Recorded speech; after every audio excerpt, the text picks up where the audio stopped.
Eu acho que esse será o meu próximo desafio. Eu fiz uma tese de doutorado sobre uma ética da felicidade na iminência da morte, a partir de Michel de Montaigne, e a leitura que eu tenho então do estoicismo, ela se abebera nas fontes montaignianas, né? Porque foi um dos capítulos da minha tese. Então, pela vertente montaigniana, eu estudei o epicurismo, o estoicismo e o ceticismo.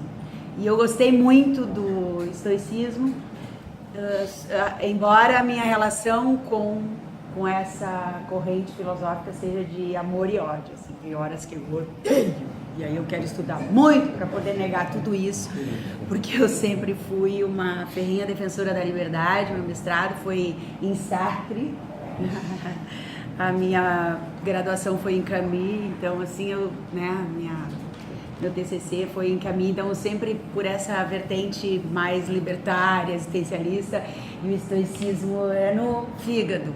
Então, né, eu estou lidando com isso, e quem sabe, né, um pós-doc, enfim, o que eu poderia fazer. Eu gosto muito dessa ideia do teatro, talvez eu vá fazer um pós-doc voltado mais para a questão do teatro, resgate, buscar um pouco, fazer essa conexão do teatro com o teatro da vida, que na verdade o que nós vivemos não passa de uma representação de um papel, enfim, como coloca o Epiteto, né? Mas não é bem sobre isso que eu falo aqui. Então, o que eu coloco nesse texto, eu vou pedir desculpas, assim, eu estou me sentindo tão pequenininha com o meu texto. A minha intenção era mais mesmo participar e ouvir, para poder aprender do que trazer, mas enfim, o pouco que eu tenho talvez seja o resultado muito mais das minhas inquietações. Eu quero agradecer muito a tua colocação agora, né, porque eu descobri aqui que muito do que eu coloco tem um conceito que é a ideia aqui do hegemonicon, né, que é a questão mesmo do corpo, qual o papel do corpo no estoicismo, e a questão também das representações. Eu acho que se eu começar a falar aqui eu vou me estender muito, e como eu tenho um textinho, e esse texto eu passei muito trabalho para conseguir recortar de muitas páginas de um capítulo de tese para fazer virar 15 minutos, né? Enfim, aí ficou meio engraçadinho. Então não sei se eu vou conseguir dar conta do que eu pretendo, mas enfim, a ideia aqui era pensar, né, em que contribuições que o estoicismo e as máximas, sobretudo apresentadas por Epiteto, podem trazer para a felicidade, né? O Epiteto do Eixerídio, né? Então, o que me incomoda aqui seria se a felicidade que pretende o estoicismo seria a tranquilidade, a gente se livrar das perturbações, que falou que afinal o que seriam essas perturbações, e que ao fim e ao cabo aqui o que me parece é exatamente aquilo que Montaigne atenta, que é a questão da nossa imaginação. A imaginação, ela nos perturba. Então, muito mais das nossas perturbações se devem à imaginação, que é algo que passa na nossa cabeça, que é a representação, né, que o Epiteto fala, que nós fazemos da realidade. Então, e se essa representação ela deve ser conformada às condições naturais, aí eu problematizo, né, em que medida que essa atitude não seria somente uma resignação a esses desígnios e tudo mais, e seria né, e muito menos uma questão de liberdade, que no meu entendimento é a principal característica humana, e tratados filosóficos demonstram isso, né, que a liberdade é a nossa característica principal. Então, de que maneira que isso aí estaria, né, apresentando um contrassenso, enfim, né, uma contradição, sei lá, algo. Então, nesse texto eu faço um breve exame de duas máximas presentes nessa obra do Eixerídio do Epiteto, para identificar a relação entre a felicidade e a opinião e a imaginação, que, como eu já disse, pode ser fruto de perturbação, né? Muito mais do que de tranquilidade. Isso porque, segundo o estoicismo, a felicidade depende da nossa opinião acerca dos males que assolam a vida do homem. Nesse sentido, pode-se dizer que a condição humana feliz ou infeliz depende da representação dada a cada evento, e por isso a felicidade é determinada também pela razão. Daí resulta uma primeira inquietação: se o sistema ético estoico tem como característica o controle dos impulsos pela razão, qual a importância do corpo nessa concepção? Por isso que eu disse que agora eu apreendi, né, um novo conceito, então, que eu acho que é bem interessante, que é essa questão corpórea. Então, uma das máximas colocadas, que o corpo não é encargo nosso, e que está lá no Eixerídio, né, Das coisas existentes, algumas são encargos nossos, que você mencionava há pouco, né? Outras não, são encargos nossos, o juízo, o impulso, o desejo, a repulsa. Em sumo, tudo quanto seja ação nossa. Não são encargos nossos o corpo, as posses, a reputação, os cargos públicos. Em suma, tudo que não seja ação nossa. Então, eu vou me abster de fazer as citações para não ficar cansativo e não me alongar muito, porque todos vocês conhecem tudo isso aqui melhor que eu. Então, para o estoico, a realidade está dividida entre o meu e o alheio. E aquilo que depende de nós, ou como diz Epiteto, encargos nossos, pertencem-nos. E o que não depende de nós é alheio, pois não depende da nossa ação. Dependem de nossa ação todas as coisas sobre as quais temos ingerência, o nosso julgamento sobre as coisas, ou seja, as nossas representações. Não é encargo nosso o que não está em nosso poder. No caso, o nosso corpo, que pode cair em poder do outro, ou mesmo estar submetido aos efeitos do tempo, os nossos bens, também a fortuna, a vida e a morte. Para o estoico, o que é nosso encargo ou depende de nós é aquilo que está absolutamente em nosso poder, no caso, as nossas representações. Isso até mesmo com relação à morte. O saibo estoico tem, portanto, o poder de representar a morte como um bem, e a liberdade consiste justamente nisso. No poder de ajustar as representações ao que nos mostra a natureza. A morte faz parte da ordem das coisas. Para ter a tranquilidade e evitar o sofrimento, a representação deve ser ajustada àquilo que não se pode mudar. No caso, a morte, a dor e a fortuna imputada ao corpo de modo cosmicamente ordenado. Então, assim, aqui a questão mesmo que eu coloco, que eu trabalho muito, é a questão da morte, por conta da minha tese, que tem isso como escopo, né? Que é a iminência da morte. Então, como ser feliz sabendo que um dia a mais é um dia a menos. Ora, se o estoicismo concebe os desejos advindos do corpo, uma vez mal representados, como nefastos à tranquilidade, e se para o estoico a sabedoria está em redimensionar as paixões do corpo pelas representações que se faz, isso não poderia evidenciar um papel fundamental do corpo? Essa é a questão, porque se tudo seria apenas a dimensão racional, aqui parece que não. Eu não consigo me lembrar, mas no Estoicos, que tu menciona ali, acho que é Inwood, né? Tem um capítulo de uma mulher que ela vai falar que o estoicismo ele é basicamente a parte da física que é o corpo. Eu não me lembro o nome dela, vocês me perdoem. Então, a ocupação com o corpo é entendida pelo estoico como uma ação moral menor, pois é sinal de incapacidade ocupar-se com as coisas do corpo. É a citação. Essa ocupação, no entanto, embora sendo uma ação menor para o estoico, pois conforme vimos o corpo não é encargo nosso, pode ser entendida como fundamental, porque o princípio da reflexão ética estoica, mesmo com pontos de partida divergentes entre seus membros, é o corpo. Ora o impulso advindo do corpo, ora o valor da coisa concernente ao corpo, ora os desejos e aversões que advêm do corpo de igual modo. Fica assim evidente que o corpo e as questões de ordem primária dizem-lhe respeito sim, embora este seja dentre aquelas coisas que devam ser combatidas pela reta razão, ou seja, pela representação que cada um faz dos desejos atinentes às sensações e desejos do corpo. Esses, por sua vez, devem ser ajustados para o bem. Para o estoico sempre está em nosso poder assentir ou não aos desejos do corpo. O corpo não está diretamente em nosso poder, mas o controle do desejo corporal passa pelo poder de representá-lo. O ideal do sábio estoico é o domínio das paixões, as quais advêm das experiências do corpo. A virtude moral, para Epiteto, está exatamente na capacidade racional de vencer as perturbadas impressões advindas do corpo, que não é do nosso domínio. Para ele, o único caminho para a tranquilidade da alma é a impassibilidade dos apetites advindos do corpo ou qualquer coisa externa que lhe são concedidas ou não pela fortuna.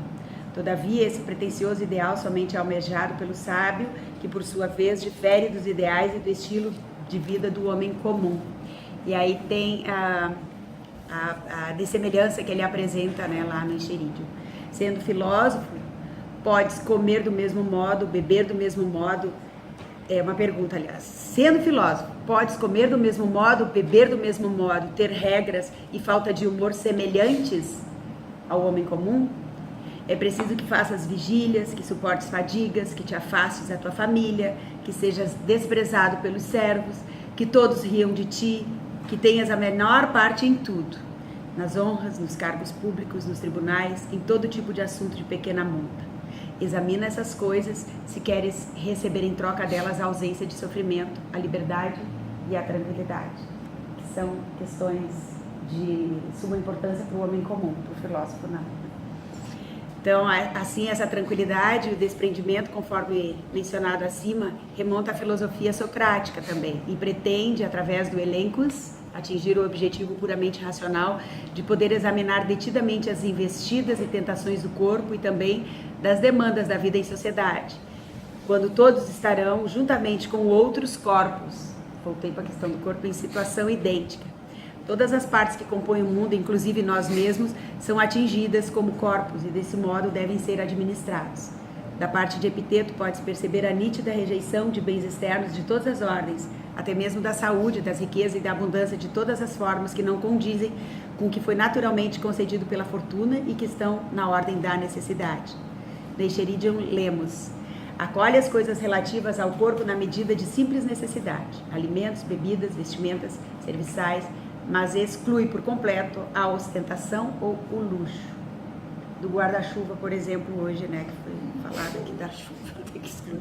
E ainda, cito, é sinal de incapacidade ocupar-se com as coisas do corpo, tal como exercitar-se muito, comer muito, beber muito, evacuar muito, copular muito.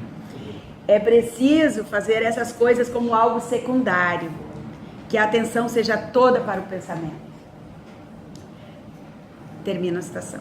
Tais coisas como comida em excesso, luxo, ostentação, atinentes ao corpo, segundo eles, são aquelas coisas que servem somente aos caprichos e à satisfação imediata e devem ser evitadas.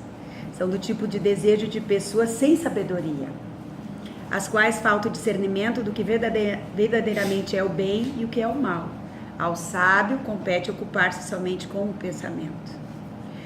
Com o propósito de prescrever regras de ações virtuosas, Epiteto discorre longamente sobre os desejos e as aversões. O estoico observa que há coisas às quais todos tendem a querer, em geral consideradas como bens, e há aquelas que tendem a evitar, consideradas como males. Ele observa, cito, lembra que o propósito do desejo é obter o que se deseja, e o propósito da repulsa é não se deparar com o que se evita. Está também no Encheridium. Acrescenta ainda que os ditos males que se quer evitar são a doença, a morte, a pobreza, mas que ter repulsa por essas, que estão classificadas dentre as coisas que não se deve evitar, pode ser fonte de infortúnios. Nesse aspecto, querer o que não está em nosso poder possuir pode se tornar fonte de sofrimento. Adverte o filósofo. Se queres progredir, abandona pensamentos como estes. Se eu descuidar dos meus negócios, não terei o que comer. Se eu não punir o servo, ele se tornará inútil. Pois é melhor morrer de fome sem aflição e sem medo do que viver inquieto na opulência. É melhor ser mau servo que tu infeliz. Começa a partir das menores coisas. Derrama-se um pouco de azeite? É roubado um pouco de vinho? Diz. Por esse preço é vendida a ausência de sofrimento. Esse é o preço da tranquilidade. Bom, eu carrego isso aqui comigo, assim, como pensamento de norteador na minha existência. Então, assim, essa é uma das questões, assim, de amor que eu tenho com o estoicismo. E muitos conselhos, às vezes, para as pessoas que são muito apegadas ao dinheiro e que sofrem por isso também, isso aqui me serve, né, para aconselhar as pessoas, para se darem conta que, às vezes, não é necessário. Nesse sentido, Epiteto evidencia efetivamente a ética estoica. Ele propõe o desapego daquilo que não se pode ter ou do que se pode perder e ainda atenta para as perturbações cotidianas e banais que se pode evitar para que a tranquilidade da alma se estabeleça frente a determinadas ocorrências. Então essa é uma questão. A outra, né, é da opinião e a adequação cósmica e a felicidade. A tranquilidade e o sofrimento, segundo Epiteto, advém da opinião que se tem dos acontecimentos. Eu cito. As coisas não inquietam os homens, mas as opiniões sobre as coisas. Segundo Epiteto, há que se ter sempre presente aquilo que, na maioria das vezes, equivocadamente julgam-se por males, e que são parte da natureza e, como tal, não podem ser repelidos, e nem mesmo encarados como males. Dentre esses males, destaca a morte, a pobreza e a falta de saúde. Para ele, a morte é parte da natureza, e, como tal, não é passível de ser julgada como um mal, uma vez que, se for algo que não seja encargo nosso, é absolutamente necessário que não seja nenhum bem e nenhum mal. É preciso, pois, que seja encarada como algo necessário e aceitável para não causar sofrimento. O filósofo alerta ainda para a necessidade de sabermos que a convivência com aqueles que queremos bem é finita.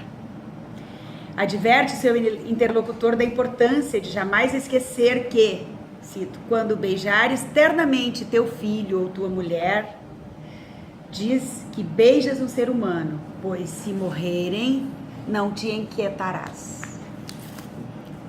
É na carne, né? Porque a consciência e a aceitação da dimensão natural da finitude humana pode evitar sofrimentos desnecessários, como o apego àquilo que não se poderá manter eternamente conosco. Trata-se de um austero ideal de conformismo à lei da natureza e ao que não é encargo nosso.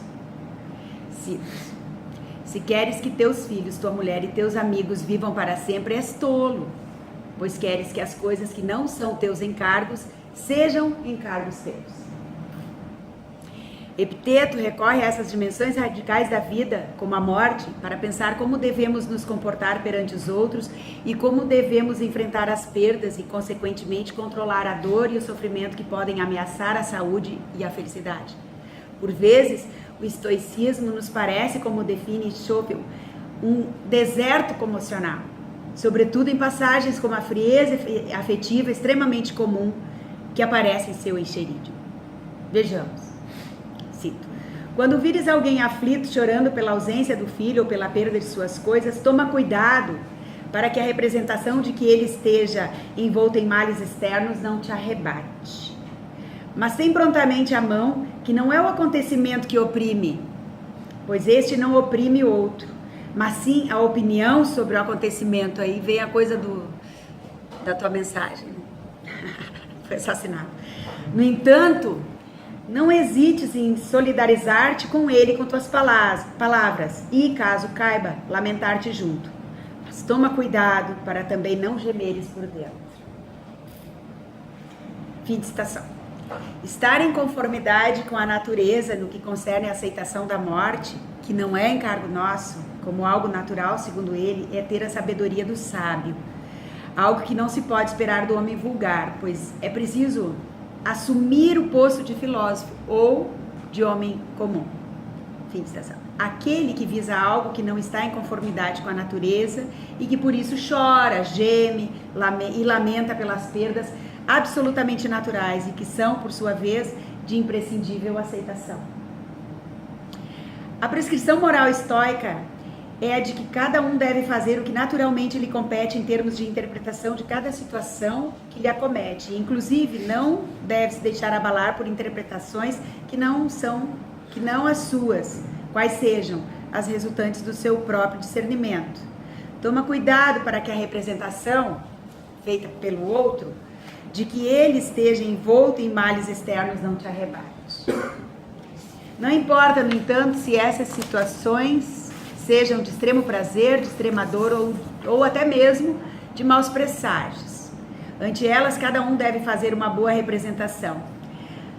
Aí eu cito aqui uma passagem que eu acho interessante, assim, que tem a ver, né, com essas crenças, essas questões místicas que muitos, sobretudo nos dias de hoje, que as pessoas andam em total desespero, vão buscar, né, e encontrar respostas para as coisas e sinais em tudo. Então ele diz: quando um corvo crocitar maus auspícios, que a representação não te arrebate, mas prontamente efetua a distinção e diz: isso nada significa para mim, mas ao meu pequenino corpo, ou às minhas pequeninas coisas, ou a minha reputaçãozinha, ou os meus filhos, ou a minha mulher. Se eu quiser, todas as coisas significam bons auspícios para mim, pois se alguma dessas coisas ocorrer, beneficiar-me delas depende de mim. Fim de citação. Epiteto refere-se ao papel de menoridade de todas as coisas ligadas às relações concretas. Não importa meu corpo pequenino, as coisas pequeninas, os filhos, a reputaçãozinha. Tudo para ele é pífio ante a infinita grandeza das possíveis representações. A representação nessa concepção filosófica exerce um papel de nítida importância para a felicidade. Quanto à doença, assim como quanto aos outros males na vida, a posição de Epiteto não difere. A doença está classificada por ele dentre as coisas que não são encargos nossos, por isso não nos compete decidir quanto à sua existência ou não. A sabedoria e a virtude residem na aceitação dela como intrínseca natureza, simplesmente, para que não cause infortúnio o seu aparecimento. Esse, por sua vez, ocorre quando a situação for indesejada. Aí cito Epiteto. Caso, entre as coisas que são teus encargos, somente rejeite as contrárias à natureza, não te depararás com nenhuma coisa que evitas. Caso rejeites a doença, a morte ou a pobreza, serás desafortunado. Fim de citação. É feliz aquele que aceita e que acolhe cada ocorrência como necessária e parte do ordenamento cósmico, seja ela a dor, a morte ou a pobreza. A concepção de adequação aos desígnios da natureza aplica-se de igual modo para os bens. A metáfora que Epiteto utiliza para representá-lo é a do teatro. Compara a vida a uma peça de teatro em que os papéis estão todos definidos. A realização e a felicidade nesse sentido dependem da representação, significação, do bom desempenho desse papel. Cito, acho que o Mim já citou. Tu acha, né? Lembra que és um ator de uma peça teatral, tal como quer o autor da peça. Se ele a quiser breve, breve será. Se ele a quiser longa, longa será. Se ele quiser que interpretes o papel de mendigo, é para que interpretes esse papel com talento. E da mesma forma, se ele quiser que interpretes o papel de coxo, de magistrado, de homem comum, pois este é teu. Interpretar belamente o papel que te é dado, mas escolhê-lo cabe a outro. Fim de citação.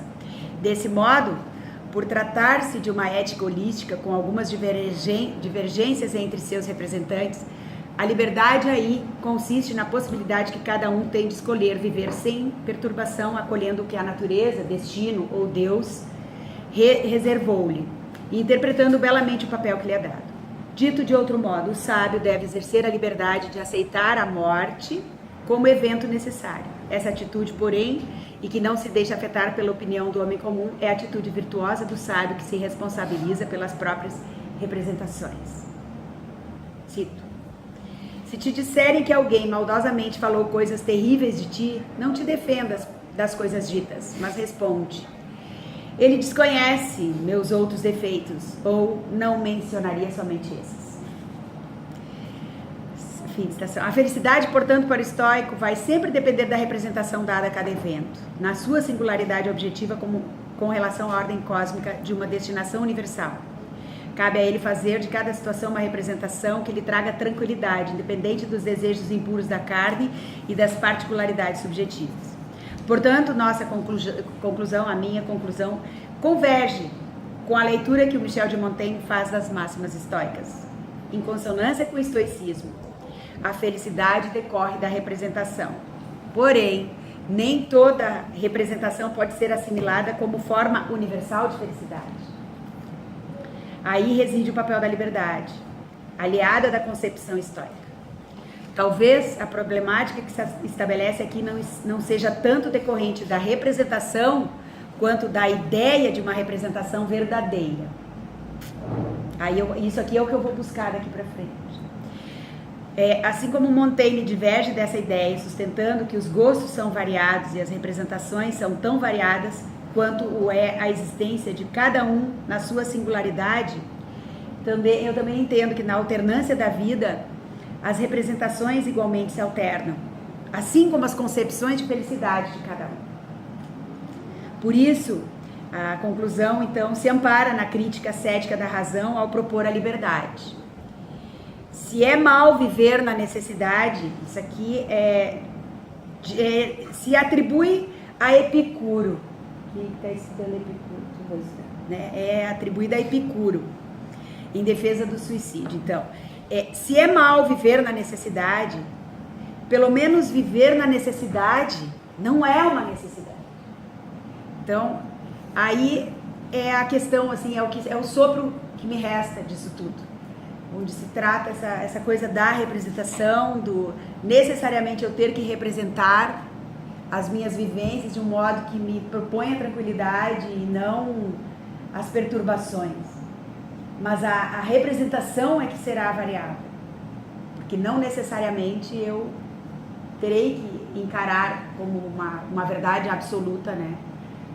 Sei, talvez aqui, não sei, eu levanto algumas questões, talvez aqui seja uma das brechas que se possa encontrar no estoicismo. Não sei. Vou buscar. Isso.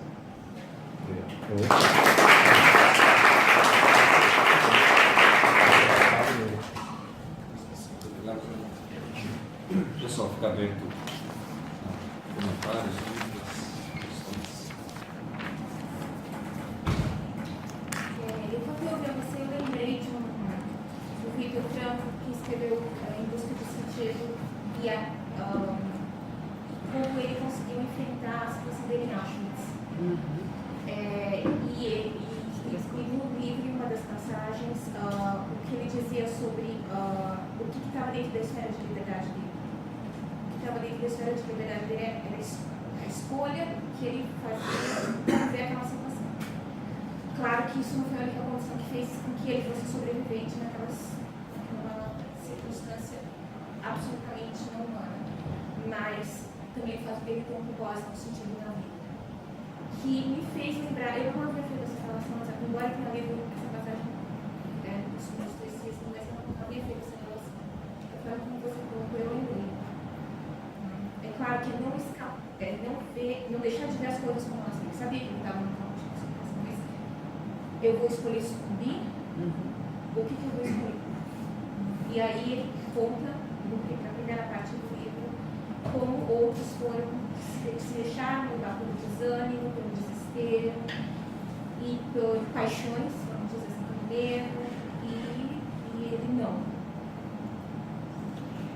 É bem interessante, né? Não, são infinitas possibilidades de relação que se estabelece, né? Com muitos filósofos, com muitos autores, com muitas coisas, e que a gente percebe que o cerne está realmente no estoicismo e nessa ideia da representação. E o quanto a gente percebe, e hoje, né, a psicologia tem muito dado conta disso também, né, do quanto o corpo somatiza problemáticas advindas daquilo que nós representamos, né, das situações que vivenciamos. Que na verdade aí vem o Sartre, né, não é o que é feito conosco, mas aquilo que nós fazemos com aquilo que nos foi feito. E sempre tem uma nesga de liberdade, e me parece que a liberdade é isso, é a representação que se faz daquilo. E tem também uma passagem, eu acho que do Plutarco, que ele vai aconselhar, né, que aí é do estoicismo, que ele vai aconselhar uma mãe que foi levada até ele, porque ela estava sofrendo muito e não estava conseguindo redimensionar a perda do filho. E ela estava sucumbindo, ela ia morrer por conta da dor. E ele diz para ela que o que ela tinha que fazer era imaginar que o filho ainda não havia nascido, que ainda estava no ventre. Então, é muita força da imaginação, né? E eu sou franca em dizer, eu tive, agora que é um depoimento pessoal, né? Um testemunho. Eu tenho 4 filhos, eu tive um filho muito problemático, adolescente, que